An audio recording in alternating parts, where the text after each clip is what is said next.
Oh, gosh. Oh, that bump hurts me to this day. And I was inching closer and closer to the end of my career. Well, you hear Devon. He's got something in mind, and you know what's up. All right, yeah, so now we're in TNA. Okay. It's Bubba myself versus Matt and Jeff the Hardys and the Wolves, a new up-and-coming young tag team in TNA that filled the place of Edge and Christian. Gotcha. The Wolves stepped in, and they did a great job, and they really helped us to be able to carry on that legacy of the TLC matches. Now, using the six-sided ring, did that become an issue? No, because once we went to TNA, we started wrestling in the six-sided ring. We got used to it. Yeah, I remember being in it the first time. It feels weird. It feels weird at first. But then once you learn how to get shot off, the only thing to me that was weird is getting shot off. Well, sometimes you get shot up from the rope and then wind up in the corner. Exactly. Yeah. So once you figure that out, it was like night and day. Right. Because you know what's up. That's a tough nasty. Get ready to do the famous "What's up?" Oh. Now, what a lot of people don't know, Oh, gosh. what a lot of people don't know is that match, I tore my groin Really? before the match. Oh, so you wrestled with a torn groin? Mm-hmm. How'd you tear it? At the wrestling school, I put somebody in a rear chin lock, and I went to go lay down with him. And as I lay down, something just said, Yeah.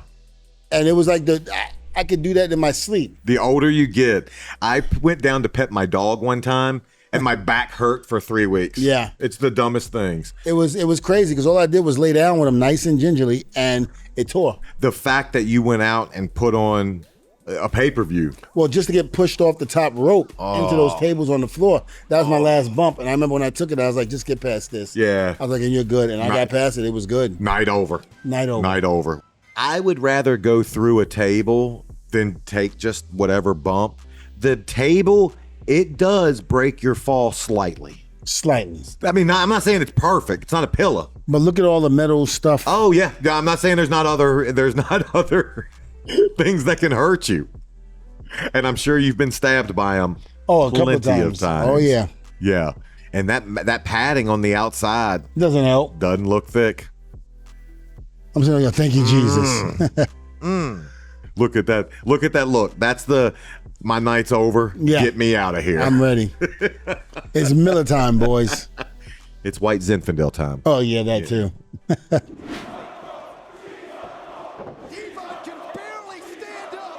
We're back in WWE. It's the Hammerstein Ball. You were there. I was there this night. This is One Night Stand. Yep. This is the Dudleys versus Tommy Dreamer and the Sandman. This was probably one of the best ECW reunion shows that they had ever done. I still remember when we went there, the people wanted this absolutely. so bad. So now, of course, we're going to do the famous ECW spot that we've always done where you put the chair between my legs, Sandman holds it up like we're doing the What's Up, and here comes Dreamer. Whack! Oh. And there's my cell. There's your cell. Bleeding like a stuffed pig. And I still managed to have 7 kids after that. Shoot, 7 kids. And you're doing it. You're doing a damn good job as we speak right now. I'm still trying to catch up to Rikishi. I got 2 more to go, so I'm just letting you know right now. So if you hear that Devon is having another baby, just know that I'm trying to catch up to Rikishi. You guys are in a contest, but you must be. Listen, Kurt Angle is like 1 behind us, so one behind me.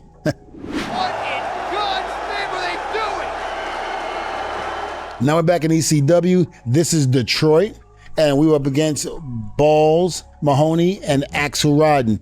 It was the first time that we had ever done a flaming tables match with thumbtacks. Like the fire's such a great visual. Yep.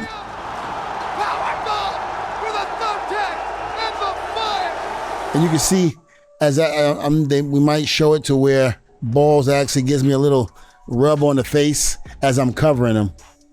Just to signify he's okay. That he's okay. More than anything. I was gonna say, yeah, you almost waste the thumbtacks once you light them on fire. Yeah, pretty much. Probably one of the scariest moments for me because the fire was so hot.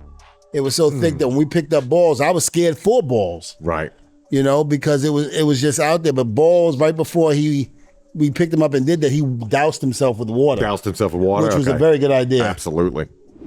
Who started the WAZZZUP? Because I mean, everybody, if you don't know, it was a big commercial. Hello? What's that? So we're leaving. We're actually in Orlando, Florida at the Amway Arena, which is called something else now. I have the 3 commandments. Thou shalt not steal, thou shalt not kill, thou shalt not mess with the Dudleys. Right. I also have, oh, my brother, testify.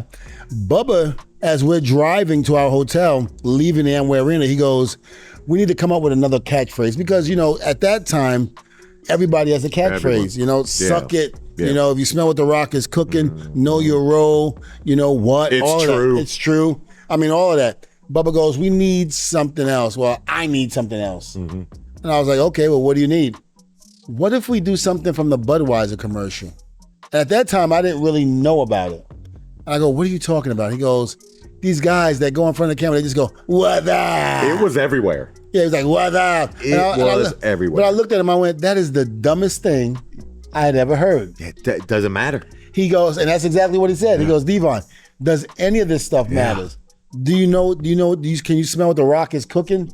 That's the bottom line because Stone Cold said so. Yeah. DX, suck it. Yeah. All of that. I mean, all of this stuff means nothing, but it's catchy and people love it. They get with it. He said, let's try to do that. I said, Bubba, I am not sticking my tongue out.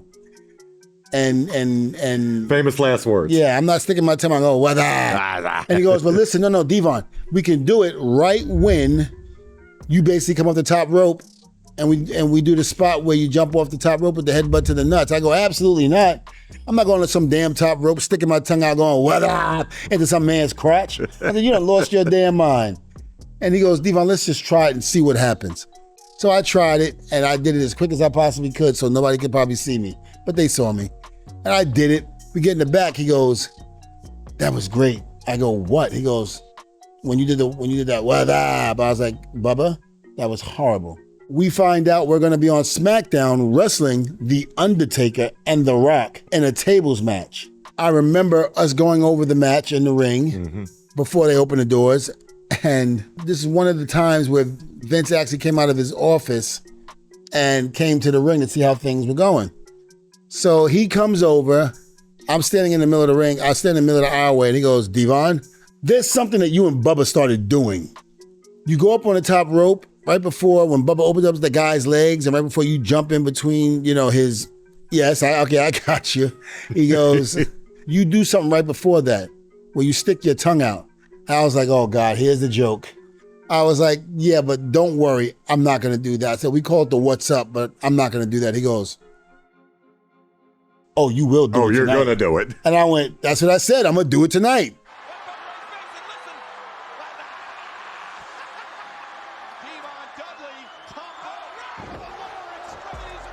There you go. And from that point on, done. It was done. Yeah, case closed at that point. I don't care if I hated it or not. I had to do it. And you knew it was catching on. People that don't remember the What's Up, it was viral before viral was a thing. Yeah. And the reason Bubba pulled the legs, they immediately got that perfect shot of his face doing it, and then the camera perfectly went to your face with the reaction. We had to design it. It was perfect. They told me, they said, we're going to have a camera. You're going to be on this, like I would be in this corner, jumping this way. Oh, so they would set you up, make you go to the right. So they would, the camera this way, so the legs are that way, Bubba's holding the legs. So, and they'll have a camera there watching you, a camera here watching Bubba. Right. And he goes, Bubba, do it first. He'll go, what's up? We'll shoot to you with that camera coming this way, and you go, what's up? And then you do your move. Right. So that's how it all started. The people came with it. Yeah, they did. It's the one thing that the people, they knew were coming, and they, as soon as Bubba did it, they were with that What's Up, and when you did it, they were with that one. Absolutely. Yeah. That's when you know you're over. Like when you can do something stupid. Thank God. And the people just eat it up. My little war dance. For someone that didn't want to do that, you embraced it pretty damn heartily. Well, those paychecks made me. There you go. Yep. Bubba Ray Dudley finally stood up to Devon. Now, I believe we're in the ECW arena. This is when Bubba and I were feuding with each other, and Bubba was all bit of 450 here. The big boy. And if I'm not mistaken, this is where he finally gets the advantage over me because I had been beating him up for a long time. So now he gets the advantage on me. He can't take anymore. He goes and does a plancha over the top rope onto me and squishes the hell out of me. So here we go. Let's go to the video. If there's anybody that shouldn't be doing a plancha, it's Bubba. Oh, yeah. And you don't have the barricade. Oh my God. All right, this is in slow motion. Did you see your head hit the back of the... Of course. My whole body hit the back. Like I said, he was every bit of 450 pounds here. But amazing to be able to get up that high. All right. Yeah. All due credit to the man for being athletic enough to get that 400 pounds over the ropes. You have probably 4 feet from ring apron to barricade. Yes. That you have to catch a traveling Bubba and then go into the barricade with fans behind you. Mm-hmm. Like there's a lot of, there's no room for error. No. There. How much did that hurt your head? It wasn't my head, it was my back. All that weight came on top of me. He squished me like a pancake, brother. Look at him looking at you, see if you're all right. Devon, checking out all of your amazing moments. I've said it to you many times. One of the best things I take from my wrestling career is my friendship that I've been able to grow with you. Yes. What you don't know is I saw all these moments. My friendship with you began years before you even knew who the hell I was. Well, man, it was an honor and a pleasure to be going up and down the highways with you. The stories that we can tell, that we can't tell. That we can't tell. Because we would either get arrested or canceled or what have you. We were talking about half of them before we even started shooting, but it was an honor and a pleasure, and you only get that once in a lifetime.